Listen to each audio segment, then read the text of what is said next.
જય શ્રી કૃષ્ણ, જય માતાજી। અહીંયા બને છે સાઉથ ઇન્ડિયન થાળી।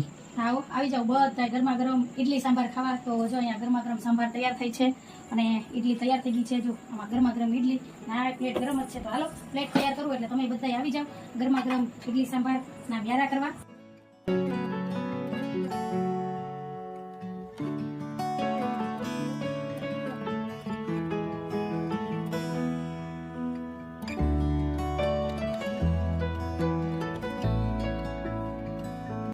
હાલો ફ્રેન્ડ, તો તૈયાર છે ગરમા ગરમ ઇડલી સાંભાર, લસણ વાળી ચટણી, વ્હાઈટ ચટણી અને સાથે છે ઠંડી ઠંડી છાશ। તો આ છે આજ રાતનું અમારું વ્યારું। તો કોને કોને ભાવે છે ઇડલી સાંભાર અને સાઉથ ઇન્ડિયન ડિશ એ પણ મને જરૂરથી કમેન્ટમાં કહેજો। તો આ તો અમારો આજનો નાનકડો એવો વિડીયો તમને કેવો લાગ્યો? ગમ્યો હોય તો વિડીયોને લાઈક કરજો, શેર કરજો, સબસ્ક્રાઈબ કરજો, એક મસ્ત મજાનો કમેન્ટ કરીને જાજો। આવજો, જય ભોલેનાથ।